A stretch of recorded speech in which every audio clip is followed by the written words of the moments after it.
ಎನ್ಯುಕೆ ನ್ಯೂಸ್ಗೆ ಸ್ವಾಗತ. ನಾನು ರೋಹನ್. ಇದೀಗ ಹೆಡ್ಲೈನ್.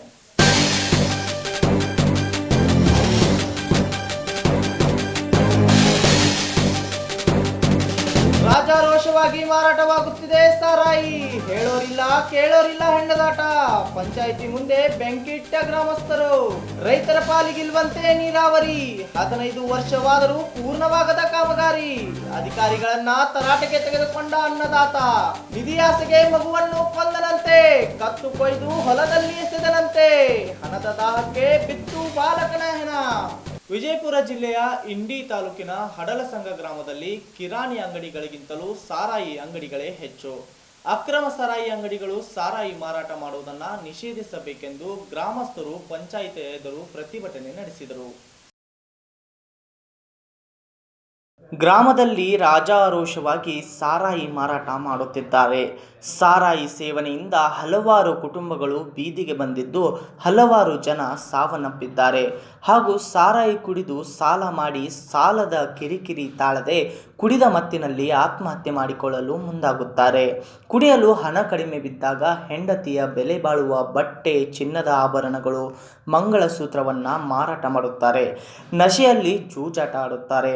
ಈ ಸಂಗತಿಗಳು ಮಕ್ಕಳ ಮೇಲೆ ಪರಿಣಾಮ ಬೀರುತ್ತಿದೆ. ಸಂಸಾರ ಬೀದಿ ಪಾಲಾಗುತ್ತದೆ. ಈ ಕುರಿತು ಹಲವಾರು ಬಾರಿ ಸಂಬಂಧಿಸಿದ ಅಬಕಾರಿ ಇಲಾಖೆ ಹಾಗೂ ಪೊಲೀಸ್ ಇಲಾಖೆಯ ಅಧಿಕಾರಿಗಳಿಗೆ ಮನವಿ ಮಾಡಿಕೊಂಡರೂ ಸಹ ಯಾವುದೇ ಪ್ರಯೋಜನವಾಗಿಲ್ಲ. ಚಿಕ್ಕ ಮಕ್ಕಳ ವಿದ್ಯಾಭ್ಯಾಸದ ಮೇಲೂ ಇದರ ಪರಿಣಾಮ ಬೀರಿದೆ. ಹಾಗಾಗಿ ಈ ಕೂಡಲೇ ಗ್ರಾಮ ಪಂಚಾಯಿತಿಯ ವ್ಯಾಪ್ತಿಯಲ್ಲಿ ಮಾರಾಟ ಮಾಡುತ್ತಿರುವ ಅಕ್ರಮ ಸಾರಾಯಿಯನ್ನು ಬಂದ್ ಮಾಡಬೇಕು. ಇಲ್ಲವಾದರೆ ಮಾರಾಟ ಮಾಡುವವರ ಅಂಗಡಿಯ ಮುಂದೆಯೇ ಆತ್ಮಹತ್ಯೆ ಮಾಡಿಕೊಳ್ಳುತ್ತೇವೆ ಅಂತ ಮಹಿಳೆಯರು ಎಚ್ಚರಿಕೆ ನೀಡಿದರು. ಇದಕ್ಕೆ ಸಂಬಂಧಿಸಿ ಅಧಿಕಾರಿಗಳು ಈ ಕೂಡಲೇ ಕ್ರಮ ಕೈಗೊಂಡು ಹಡಲಸಂಗ ಗ್ರಾಮವನ್ನು ಸಾರಾಯಿ ಮುಕ್ತ ಗ್ರಾಮವನ್ನಾಗಿ ಮಾಡಬೇಕೆಂದು ಆಗ್ರಹಿಸಿದರು. ಈಗ ನಮ್ಮಲ್ಲಿ ನಾವು ಅಪ್ಪರ್ ಫುಲ್ ದಾರು ಕುಡಿತಾರೆ. ನನ್ನ ಸಾಲಿ ದುಡ್ಡು ಕೇಳಿ ಯಾರು ಕೊಡಲ್ಲ. ಕೇಳಕ್ ಹೋದ್ರೆ ನಿಮಗೆ ದುಡ್ಡು ಬೇಕಂತ ಕೇಳ್ತಾರೆ. ನೀನ್ ಸಾಲಿ ಕಲಿಯ ಅವಶ್ಯಕತೆ ಇಲ್ಲ ಹೇಳ್ತಾರೆ. ಅದೇ ದುಡ್ಡು ಒಯ್ದು ದಾರು ಅಂಗಡಿ ಮಕ್ಕ ಕೊಡ್ತಾರೆ. ಅಲ್ಲಿ ದಾರು ಅಂಗಡಿ ಕೇಳಕ್ ಹೋದ್ರೆ ನೀವು ಯಾಕೆ ದಾರು ಕುಡಿತೀರ ಅಂದ್ರೆ ನಿಮ್ಮ ಅಪ್ಪ ಸರ್ ನೀ ಬಂದು ಕೇಳ್ತಾರೆ. ನಮ್ಗೆ ಕೇಳ್ತಾರೆ ಅವರು. ಏನೇ ಕೇಳಕ್ ಹೋದ್ರೆ ಜಾಸ್ತಿ ಆದ್ರೆ ನೀನು ಕೇಳಕ್ ಕೊಡೋದು ಹೇಳ್ತಾರೆ. ಮತ್ತು ಮೇಲ ಮತ್ತೆ ನಮ್ಮ ಮನೆ ಟಾರ್ಚರ್. ಅದ್ರ ಏನು ಸರಿ ಊಟದಿಲ್ಲ, ಏನಿಲ್ಲ ಉಳಾಕೋತ ಗಲಾಟೆ ಮಾಡ್ತಾರೆ. ಹೊರಗೆ ಹಾಕ್ತಾರೆ ಮನೆ ಹೊರಗೆ. ಇಂದು ಮನೆ ಜಾತ್ರೆ ಇತ್ತು ನಮ್ಮಲ್ಲಿ. 3 ದಿನ ಆಯ್ತು ಮನೆ ಹೊರಗಿದ್ದೇನೆ. ಅದು ಕಾರಣ ಸಾಲಿಗೆ ಮಕ್ಕಳು ಬೇರೆ ಮನೆ ಊಟ ಮಾಡೋದು. ಈ 3-4 ದಿನ ಆಯ್ತು ಹೊರಗಿದ್ದೇನೆ. ಆದ್ರೆ ಇವತ್ತು ಸದ್ಯಕ್ಕೆ ದಾರು ಕುಡ್ದಾರಿ. ಸದ್ಯ ಬಾಗಲ್ ಮದುಕ್ಷ ಮತ್ತೆ ಮನೆ ಹಾಕೊಂಡ್ರೆ ಫುಲ್ ಟೈಟ್ ಅದಾರೆ. ಸರಾಯಿ ಕುಡಿದು ನಿಮ್ಮ ಮನ್ಯಾಗ ನಿಮ್ಮ ತಂದೆ ಕಿರಿಕಿರಿ ಮಾಡಾಕತ್ತಾರ. ಫುಲ್ ಕಿರಿಕಿರಿ ಐತೆ. ಅಂದ್ರೆ ನಿಮಗೆ ಸಾರಿಗೆ ರೊಕ್ಕ ಕೊಡಲ್ಲ, ಏನಿಲ್ಲ? ಏನು ಕೊಡಲ್ಲ. ಅದೇ ರೊಕ್ಕ ಇದು ಸರಾಯಿ ಕುಡಿದು ಕೇಳಕ್ ಹೋದ್ರೆ ನೀನ್ ಕೇಳ್ತಾರೆ. ನಾ ದುಡಿತೀನಿ, ನಾ ಮಾಡ್ತೀನಿ ಅಂತ ಹೇಳ್ತಾರೆ. ಮತ್ತೆ ನಾವು ಸಾಲಿ ಕಲರ್ ಏನ್ ಮಾಡ್ಬೇಕು? ಇದಕ್ಕೆ ಯಾವ ಅಧಿಕಾರಿ ಕ್ರಮ ತಗೋಲ್ಲ ಅನ್ನೋದಕ್ಕೆ ಅವ್ರ ಅಂಗಡಿ ಮುಂದೆ ಕೂತು ಉರ್ಲಾಕ ಸಾಯ್ತ ಹೇಳ್ತಾರ. ಮತ್ತ ಬೇರೆ ಕಡೆಯಿಂದ ಕಳಪೆ ದಾರು ಬರ್ತದ. ಆ ದಾರು ತಂದು ಇಲ್ಲಿ ಮಾರ್ತಾರ. ಇದಕ್ಕೆ ಯಾವ ಅಧಿಕಾರಿಗಳು ಯಾವ ಒಟ್ಟೆ ಕ್ರಮ ತಗೊಂಡಿಲ್ಲ ಇಲ್ಲಿ ತನ. ಇನ್ ಮುಂದೆ ತೊಗೊಂಡಪ್ಪ ಉರ್ಲಾಕು ಸಾಯಿ ಪ್ರಸಂಗ ಬರ್ತಾ ಇಲ್ಲ ಹೇಳ್ತಾರ. ಅಂದ್ರೆ ಕಳಪೆ ಗುಣಮಟ್ಟದ ದಾರು ಬೇರೆ ಕಡೆಯಿಂದ ಬೇರೆ ರಾಜ್ಯದಿಂದ ದಾರು ಬೇರೆ ಕಡೆಯಿಂದ ಸಪ್ಲೈ ಆಗ್ತದ. ಆ ದಾರು ಸಹ ಇಲ್ಲಿ ತಂದು ಮಾರ್ತಾ ಇದಾರ. ಇಲ್ಲಿ ದಾರು ತಂದು ಮಾರ್ತಾ ಇದಾರ. ಬೇಗ ಇಲ್ಲಿ ಪೊಲೀಸರು ಅಧಿಕಾರಿಗಳು ಅಡ್ವಾನ್ಸ್ ಫೋನ್ ಹೇಳ್ತಾರೆ ಇಲ್ಲಿ ದಾರು ಅಂಗಡಿಗೆ. ನಾವು ಬರಾಕತ್ತೀವಿ ಯಾರೋ ನಮ್ಮ ಆಫೀಸರ್ ಬರಾಕತ್ತಾರ, ನೀವು ತೆಗೆದಿಡ್ತೇವೆ. ಸರಿ ಸರ್. ಈ ರೀತಿ ಅಧಿಕಾರಿಗಳು ದುರುಪಯೋಗ ಪಡ್ಕೊಳ್ತಾರ. ಇದನ್ನ ಸರಿಯಾಗಿ ಒಂದು ನಮಗೆ ನ್ಯಾಯ ಒದಗಿಸ್ಕೊಡ್ಬೇಕು. ನಿಮ್ಗೆ ಇಂಡಿ ಅಬಕಾರಿ ಆಫೀಸ್ ಅರ್ಜಿ ಮಾಡಿದಾರೆ. ಯಾವ ಆಫೀಸ್ ಕೊಟ್ಟಿದ್ರಿ? ಇಂಡಿ ಅಬಕಾರಿ ಆಫೀಸ್ ಅರ್ಜಿ ಕೊಟ್ಟಿದ್ದಾರೆ. ಇಂಡಿ ಅವರಿಗೆ ಪೊಲೀಸ್ ಸ್ಟೇಷನ್ಗೆ ಕೊಟ್ಟಿದ್ರಿ? ಕೊಟ್ಟಿವು. ಗ್ರಾಮ ಪಂಚಾಯತಿ ಕೊಟ್ಟಿವು. ಇಂಡಿ ಅವರಿಗೆ ಕೊಟ್ಟಿದ್ರಿ? ಇಂಡಿ ಅವ್ರಿಗೆ ಕೊಟ್ಟಿವು. ಆದ್ರೆ ಯಾರು ವಿಚಾರ ಮಾಡಿಲ್ಲ. ಬಿಜಾಪುರ ಹೆಡ್ ಸಾಹೇಬ್ ಫೋನ್ ಮುಖಾಂತರ ಮಾತಾಡಿವಿ. ವಿಜಯಪುರ ಜಿಲ್ಲೆಯ ರಾಂಪುರದಲ್ಲಿ ರೈತರ ಗೋಳು ಕೇಳುವರಲ್ಲಿದ್ದಂತಾಗಿದೆ. ಇಲ್ಲಿ ಸರ್ಕಾರ ಗುತ್ತಿ ಬಸವಣ್ಣ ಏತ ನೀರಾವರಿ ಯೋಜನೆ ಜಾರಿಗೆ ತಂದು ಸುಮಾರು 15 ವರ್ಷಗಳೇ ಕಳೆದಿವೆ. ಆದರೂ ರೈತರ ಪಾಲಿಗೆ ಸಿಗಬೇಕಾದ ನೀರು ಸಿಗುತ್ತಿಲ್ಲ. ಸೋತು ಸುಣ್ಣವಾದ ರೈತರು ನಮ್ಮ ಕಾಲುವೆಗೆ ನೀರು ಹರಿಸಿ ಇಲ್ಲವೇ ವಿಷ ಕೊಡಿ ಎಂದು ತಮ್ಮ ನೋವು ತೋಡಿಕೊಂಡಿದ್ದಾರೆ. ಇದು ವಿಜಯಪುರ ಜಿಲ್ಲೆಯ ಸುತ್ತಮುತ್ತಲ ತಾಲೂಕಿನ ರೈತರ ನೋವು. ರಾಂಪುರದ ಸರ್ಕಾರ ಗುತ್ತಿ ಬಸವಣ್ಣ ಏತ ನೀರಾವರಿ ಯೋಜನೆ ಜಾರಿಗೆ ತಂದು ಸರಿಸುಮಾರು 15 ವರ್ಷಗಳೇ ಕಳೆದಿವೆ. ಆದರೆ ಈವರೆಗೂ ಯಾವುದೇ ರೈತರಿಗೆ ಸಿಗಬೇಕಾದ ನೀರು ಸಿಕ್ಕಿಲ್ಲ. ಅದಲ್ಲದೆ ಇಂಡಿ ತಾಲೂಕಿನ ಸುತ್ತಮುತ್ತ ಸರಿಯಾಗಿ ಮಳೆಯಾಗದ ಕಾರಣ ರೈತ ಬೇಸತ್ತು ಹೋಗಿದ್ದಾನೆ. ತಮಗೆ ನೀರು ಸಿಗುತ್ತದೆ ಎಂಬ ಆಶಯದಿಂದ ರೈತರು ತನ್ನ ಹೊಲಗಳನ್ನು ಕಳೆದುಕೊಂಡಿದ್ದಾರೆ. ಆದರೆ ಯೋಜನೆಯಿಂದ ಒಂದು ಹನಿ ನೀರು ಕೂಡ ಕಾಣದೆ ಮತ್ತು ಪರಿಹಾರದ ಕನಸು ಮರೀಚಿಕೆಯಾಗಿ ಉಳಿದಿದೆ ಎಂದು ಅನ್ನದಾತರು ಆಕ್ರೋಶ ಹೊರಹಾಕುತ್ತಿದ್ದಾರೆ. ಇನ್ನುಳಿದಂತೆ ಹಿರೇರೂಗಿ, ಬೋಳೆಗಾಂವ್, ಗೋರ್ನಾಳ್, ತೇನಹಳ್ಳಿ, ತಡವಲಗ, ಹಂಜಗಿ, ಚವಡಿಹಾಳ ಹೀಗೆ ಸುಮಾರು ಹಳ್ಳಿಗಳಲ್ಲಿ ಕುಡಿಯುವುದಕ್ಕೆ ಮತ್ತು ಜಾನುವಾರುಗಳಿಗೆ ನೀರಿಲ್ಲದಂತಹ ಜೀವನ ಸಾಗಿಸುತ್ತಿದ್ದು ಬದುಕಲ್ಲಿ ಭಯಾನಕ ವಾತಾವರಣ ಸೃಷ್ಟಿಯಾದಂತಾಗಿದೆ. ವಿಜಯಪುರದ ಡಿಸಿಯವರು ರವಿವಾರದ ಒಳಗಾಗಿ ಕಾಲುವೆಗೆ ನೀರು ಹರಿಸದಿದ್ದರೆ ದಿನಾಂಕ 6/8/2018 ಬೃಹತ್ ಪ್ರಮಾಣದಲ್ಲಿ ರಾಜ್ಯದ ಹೆದ್ದಾರಿ ಇಂಡಿ ಮಾರ್ಗದಿಂದ ವಿಜಯಪುರಕ್ಕೆ ಹೋಗುವ ಮಾರ್ಗದ ಮಧ್ಯವಿರುವ ಹಿರೇರೂಗಿ ಗ್ರಾಮದಲ್ಲಿ ರಸ್ತೆಯ ಬಂದ್ ಮಾಡಿ ಪ್ರತಿಭಟಿಸಲಾಗುವುದು ಎಂದು ಹೇಳಿದರು. ಈ ಸಂದರ್ಭದಲ್ಲಿ ಅನೇಕ ರೈತರು, ರೈತ ಮುಖಂಡರು ಭಾಗಿಯಾಗಿದ್ದರು.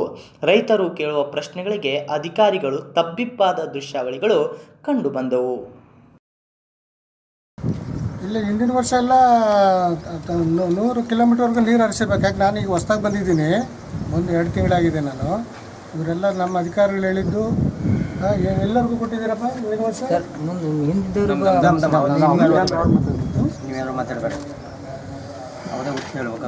100 ಕಿಲೋಮೀಟರ್ ನಂತರ ಕೊಟ್ಟಿದ್ದೀವಿ ಅಂತ ಹೇಳಿದ್ದಾರೆ. ಅದಕ್ಕೆ ಈ ಸಲ ನಾವು ಏನು ಮಾಡಿದ್ವಿ, ಎಲ್ಲ ವಾರ ಬಂದಿ ಮಾಡಿ ಮುಂದೆ ಗುತ್ತಿ ಬಸವಣ್ಣ ಏತ ನೀರಾವರಿ ಮುಖ್ಯ ಕಾಲುವೆ ಕಿಲೋಮೀಟರ್ 148 ಕಾಲುವೆ ಕಾಮಗಾರಿ ಪೂರ್ಣಗೊಂಡಿದ್ದು 148 ಕಿಲೋಮೀಟರ್ ಪೂರ್ಣ ನೀರು ಹರಿಬೇಕು ಮತ್ತು ಹೂಳು ತೆಗಿಬೇಕು. 113ರಿಂದ 127 ಕಿಲೋಮೀಟರ್ ಮುಚ್ಚಿದ ಕಾಲುವೆ ಹೂಳು ತೆಗಿಸಬೇಕು. 148 ಕಿಲೋಮೀಟರ್ ಸಂಪೂರ್ಣ ನೀರು ಹರಿಸಬೇಕು.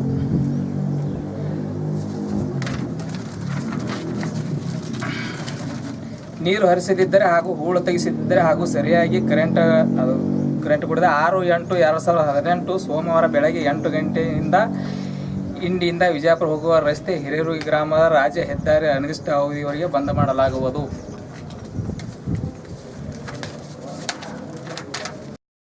ನಿಧಿ ಅಂದರೆ ಸಾಕು ಎಂಥವರ ಬಾಯಿಯು ಬೇಗ ತೆರೆದುಕೊಳ್ಳುತ್ತೆ. ಆದರೆ ಮನುಷ್ಯ ನಿಧಿಯ ಆಸೆಗೆ ಎಂತಹ ಹೇಕೃತ್ಯ ಮಾಡುತ್ತಾನೆ ಅಂದರೆ ಅದನ್ನು ಕಲ್ಪನೆ ಮಾಡಿಕೊಳ್ಳೋಕ್ಕೂ ಆಗಲ್ಲ. ಅಂತೆಯೇ ಬಂಗಾರದ ಆಸೆಗಾಗಿ 4 ವರ್ಷದ ಬಾಲಕನ ಮರ್ಮಾಂಗ ಹಾಗೂ ಕತ್ತು ಕೊಯ್ದು ಭೀಕರ ಕೊಲೆ ಮಾಡಿರುವ ಘಟನೆ ಬಾಗಲಕೋಟೆ ಜಿಲ್ಲೆಯ ರಬಕವಿ ಬನಹಟ್ಟಿ ತಾಲೂಕಿನ ಬಂಡಿಗನಿ ಗ್ರಾಮದಲ್ಲಿ ನಡೆದಿದೆ. ಬಂಡಿಗನಿ ಗ್ರಾಮದ 4 ವರ್ಷದ ಮುತ್ತಪ್ಪ ಅಮಜಗೋಳ ಕೊಲೆಯಾದ ಬಾಲಕ. ನಿಧಿ ಆಸೆಗಾಗಿ ಬಾಲಕನ ಹತ್ಯೆ ಮಾಡಲಾಗಿದೆ ಎಂದು ಶಂಕಿಸಲಾಗಿದೆ. ಹತ್ಯೆ ಮಾಡಿದ ನಂತರ ಬಾಲಕನ ಕೊರಳಲ್ಲಿದ್ದ ತಾಯತ ಮತ್ತು ಕಿವಿಯೋಲೆಯನ್ನು ಕಳ್ಳತನ ಮಾಡಲಾಗಿದೆ ಎಂದು ಆರೋಪಿಸಲಾಗಿದೆ. ಮಗುವಿನ ಮನೆಯ ಬಳಿ ಸಾಬು ಜಕಾತಿ ಎಂಬಾತನ ನಿನ್ನೆ ಬೆಳಗ್ಗೆಯಿಂದಲೇ ಮಗುವನ್ನು ಎತ್ತುಕೊಂಡು ಅಡ್ಡಾಡುತ್ತಿದ್ದ. ಈ ಹಿನ್ನೆಲೆಯಲ್ಲಿ ಆತನ ಮೇಲೆ ಅನುಮಾನ ವ್ಯಕ್ತವಾಗಿದೆ. ಘಟನೆ ಸಂಬಂಧ ಬನಹಟ್ಟಿ ಠಾಣೆಯಲ್ಲಿ ಪ್ರಕರಣ ದಾಖಲಾಗಿದೆ. ಪೊಲೀಸರು ಶಂಕಿತ ವ್ಯಕ್ತಿಯೊಬ್ಬನನ್ನು ವಶಕ್ಕೆ ಪಡೆದು ವಿಚಾರಣೆ ನಡೆಸುತ್ತಿದ್ದಾರೆ. ದೇಶದ ಬಹುಸಂಖ್ಯಾತ ನಾಗರಿಕರಿಗೆ ಸಮಾನ ಹಾಗೂ ಗೌರವ ಬದುಕು ಇನ್ನೂ ದೊರೆತಿಲ್ಲ. ಈ ಹಕ್ಕುಗಳ ಜಾಗೃತಿಗಾಗಿ ಕರ್ನಾಟಕ ದಲಿತ ಸಂಘರ್ಷ ಸಮಿತಿಯಿಂದ ಆಗಸ್ಟ್ 6ರಂದು ಬೆಂಗಳೂರಿನಲ್ಲಿ ಮಹಾ ರ್ಯಾಲಿ ನಡೆಯಲಿದೆ ಎಂದು ಬಳ್ಳಾರಿಯಲ್ಲಿ ನಡೆದ ಸುದ್ದಿಗೋಷ್ಠಿಯಲ್ಲಿ ದಲಿತ ಸಂಘರ್ಷ ಸಮಿತಿ ಜಿಲ್ಲಾಧ್ಯಕ್ಷ ಎಚ್ ಹುಸೇನಪ್ಪ ತಿಳಿಸಿದರು. ಬಳ್ಳಾರಿಯಲ್ಲಿ ಮಾಧ್ಯಮಗೋಷ್ಠಿಯಲ್ಲಿ ಮಾತನಾಡಿದ ದಲಿತ ಸಂಘರ್ಷ ಸಮಿತಿ ಜಿಲ್ಲಾಧ್ಯಕ್ಷ ಎಚ್ ಹುಸೇನಪ್ಪ, ಇದು ಯಾವುದೇ ಸರ್ಕಾರದ ವಿರುದ್ಧ ನಡೆಯುವ ಹೋರಾಟ ಅಲ್ಲ. ದೇಶದಲ್ಲಿ ದಲಿತ ಹಾಗೂ ಶೋಷಿತರ ಹಕ್ಕುಗಳನ್ನು ಮೊಟಕುಗೊಳಿಸಲಾಗುತ್ತಿದೆ. ಮುಗ್ಧ ಮಹಿಳೆಯರ ಮೇಲೆ ಲೈಂಗಿಕ ದೌರ್ಜನ್ಯಗಳು ಹೆಚ್ಚಾಗುತ್ತಿವೆ. ಜಾತಿ ನಿಂದನೆ ಕಾನೂನನ್ನು ದುರ್ಬಲಗೊಳಿಸುವ ಹುನ್ನಾರ ನಡೆದಿದೆ.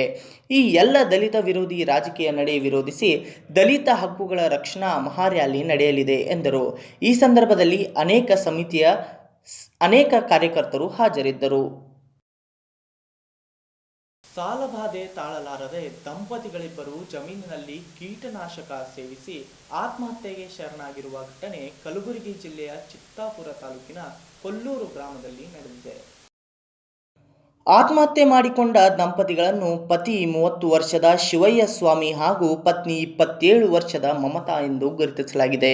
ಇವರು ಮೂಲತಃ ಕೊಲ್ಲೂರು ಗ್ರಾಮದವರೇ ಆಗಿದ್ದು 3 ತಿಂಗಳ ಹಿಂದೆ ಅಷ್ಟೇ ಮದುವೆಯಾಗಿದ್ದರು. ಮದುವೆ ನಂತರ ಕಲಬುರಗಿ ನಗರದಲ್ಲಿ ವಾಸವಾಗಿದ್ದ ದಂಪತಿಗಳು ಆತ್ಮಹತ್ಯೆ ಮಾಡಿಕೊಳ್ಳಲು ಹಿಂದಿನ ದಿನವಷ್ಟೇ ಕೊಲ್ಲೂರು ಗ್ರಾಮಕ್ಕೆ ಆಗಮಿಸಿದ್ದರು. ಸಾಲ ಮಾಡಿ ತೀರಿಸಲಾಗದೆ ಬೇಸತ್ತು ತಮ್ಮ ಸ್ವಂತ ಜಮೀನಿನಲ್ಲಿ ಕೀಟನಾಶಕ ಸೇವಿಸಿ ಸಾವನ್ನಪ್ಪಿದ್ದಾರೆ. ಇನ್ನು ಈ ಕುರಿತು ವಾಡಿ ಪೊಲೀಸ್ ಠಾಣೆಯಲ್ಲಿ ಪ್ರಕರಣ ದಾಖಲಾಗಿದೆ.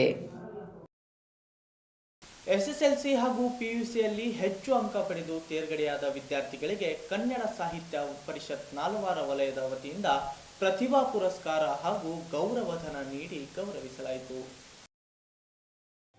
ಕಲಬುರಗಿ ಜಿಲ್ಲೆಯ ಚಿತ್ತಾಪುರ ತಾಲೂಕಿನ ನಾಲ್ವಾರ ಗ್ರಾಮದ ಸಿದ್ದಲಿಂಗೇಶ್ವರ ಪದವಿ ಪೂರ್ವ ಕಾಲೇಜಿನಲ್ಲಿ ಆಯೋಜಿಸಿದ ಪ್ರತಿಭಾ ಪುರಸ್ಕಾರ ಕಾರ್ಯಕ್ರಮದಲ್ಲಿ ಸುಮಾರು 15 ಜನ ವಿದ್ಯಾರ್ಥಿಗಳಿಗೆ ಪ್ರತಿಭಾ ಪುರಸ್ಕಾರ ನೀಡಿ ಗೌರವಿಸಲಾಯಿತು.